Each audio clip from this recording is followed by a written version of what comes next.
طيب يا مساء الخير يا شباب. في الفيديو ده حابب ان انا اتكلم في حاجة ممكن اكون في الفترة الأخيرة واجهتها، وهي حتة ال flexibility. خلينا كده نتكلم يعني ايه flexibility. ان انت تكون مرن. يعني ايه تكون مرن؟ في حد اسمه داروين ده كان بيتكلم عن حتة تطور الجنس الآلي او جنس الانسان والى ما اخره.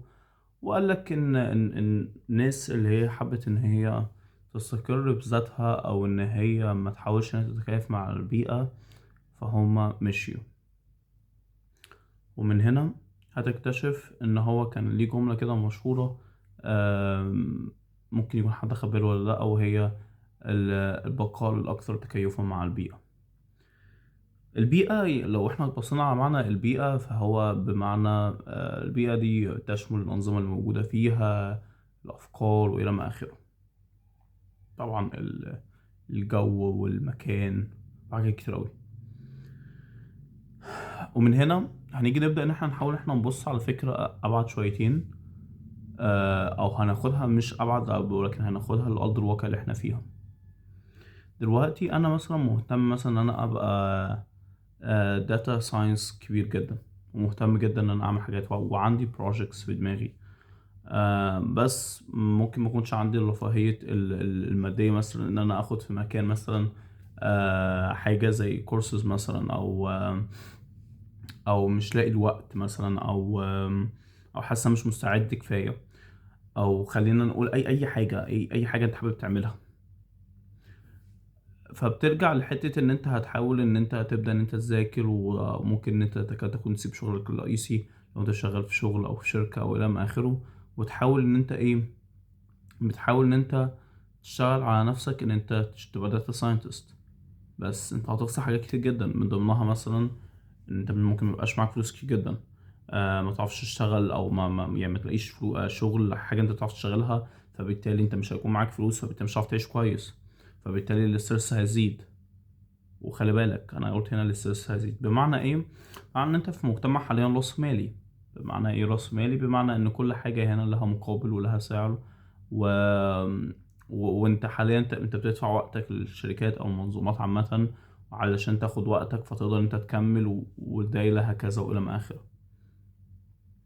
فمن هنا لازم ان انت تركز في حتة ان انت حاليا هنا لما تيجي تقول لي ان انت عندك باشون، عندك مشروع، عندك ان انت باشون تبقى داتا ساينتست كبير، او تبقى جرافيك ديزاينر كبير، او تبقى رسام.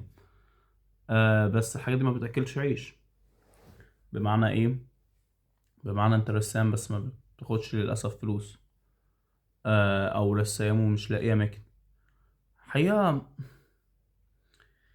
سمعت حاجة وقالك يعني البوينت، وهي لو الفاليو اللي انت بتعملها هي حاجة عادية، فهي هتفضل عادية لغاية 100 سنة قدام، لأن أنت بتعمل حاجة عادية. بمعنى إيه؟ مثلا لو أنا رسام مثلا، كل اللي أنا بعمله إن أنا بعرف إن أنا أرسم رسمة كتير زي ده مثلا، زي ده مثلا، أو إن أنا يعني بعرف أعمل حاجات بسيطة. ده اللي أنا بعرف أعمله. فأنا مرتبي مثلا لو 5 أو متوسط، بيبقى الناس تاخد 5 أو 4، فأنا هيبقى زي المتوسط. فبالتالي أنا ممكن المتوسط أصلا بيعاني من حياته. فأنت قدامك يا حاجتين: يا تعمل حاجة كبيرة وتقضي فيها فاليو ومجهود ووقت وحاجات كتير جدا، يعني الحاجة التانية إن أنت تعملها as part of your life، هي جزء من حياتك ولا متبقاش كل حياتك. يعني أنا مثلا لو حابب إن أنا أشتغل مثلا داتا ساينتست، أو حابب إن أنا والله حابب إن أنا أترجم بقى، أنا بحب، أنا متعلم مثلا إنجلش وبحب إن أنا أترجم كتب. فبدل ما بشتغل فول تايم مثلا مترجم، لا أنا ممكن أشوف مثلا شغلانة هي بتجيب فلوس بشكل ما كبير جدا، يعرف ان هو يشيل عليا الستريس، وفي نفس الوقت لما بكون فاضي اروح شغال حتة، او اشوف حاجة فريلانس، او اشوف حاجة كده اشتغل فيها ترجمة. ده الفكرة اللي انا بتكلم عنها. ومن هنا نفس الحاجة دي لازم نطبقها في حياتك: الفلكسبيليتي. لازم أن تكون فليكسبل في اي حاجة وفي اي وضع. آم، المية بتاخد شكل، اي سوائل بتاخد شكل الحاجات المحطوطة فيها.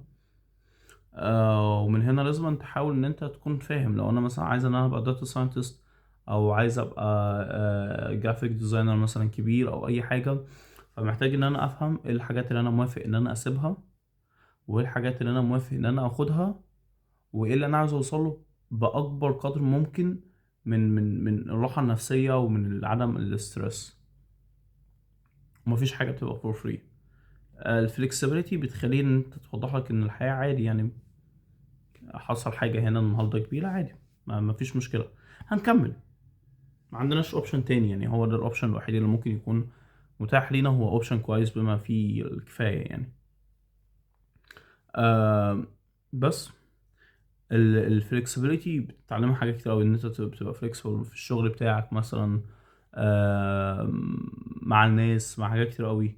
دي بتبقى طرق طبعا، مع كل حاجه بيبقى فيها ديتيلز اكتر. لو مع الناس مثلا، بتكون بتعرف ان انت تكون فلكسبل مع الشخص العنيد، ومع شخص كل واحد بيبقى ليه دخله، وكل واحد لازم تسمعه كويس علشان تعرف تدخله بأي طريقة ممكنة.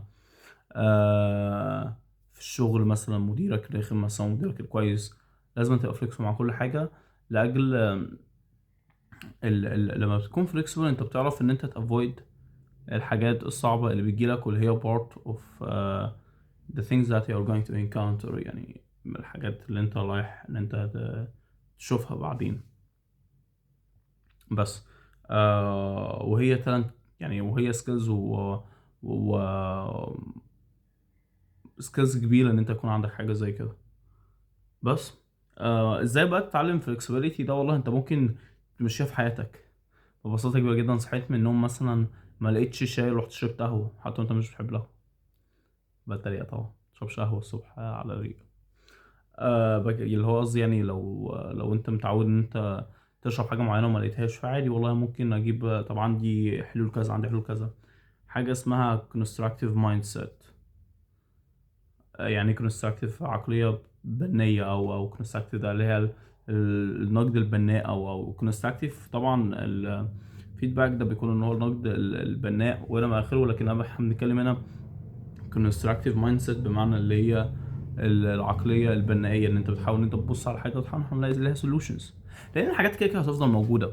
بمعنى إيه؟ مثلا لو أنا كسبت الكتاب ده كده، فأنا قدامي حاجتين وحاسس إن هو هيقع، إيه إن أنا أسيبه كده وأمشي، أو إن أنا أجي وأقعد أرتب المكتبة مثلا. ده نفس الحاجة ممكن تنفع في حاجات كتير جدا. لازم أن تبص على حاجة، ان انت تبقى حاول ان انت to be proactive and to approach the solutions. وعادي صحيت في يوم من الايام لقيت المروحة مطفية، او لقيت عادي والله مفيش مشكلة، ده تصدق ان وقت حلو ان انا اخد دش كده، هخش اخد دش مثلا الاقي الدنيا احسن، خلاص عدت. بس الشغف جميل. يمكن الدريم والحلم او الفكرة ده بيخلينا نعيش واحنا وعندنا امل ان كل حاجة تبقى احسن. وبالفعل بإذن الله كل حاجة هتكون أحسن، ولكن الأهم بكتير من ده إن أنت تكون فاهم إن كل حاجة هتكون أحسن، ولكن مش لازما في الشورت تايم فريم، أو مش لازما في حتة إن بكرة هتكون أحسن. it takes time. وإن هي takes time لازم إن أنت أهم من أن توصل سريعا، أن توصل سليما. بس ده كان فيديو، بقالي فترة ما بنزلش فيديوهات. اتمنى الفيديو ده يعني يعجبكم، وحابب ان انا اعرف لو في حد عنده اي حاجة حابب ان هو يسألني في comments. بس كده، باي باي.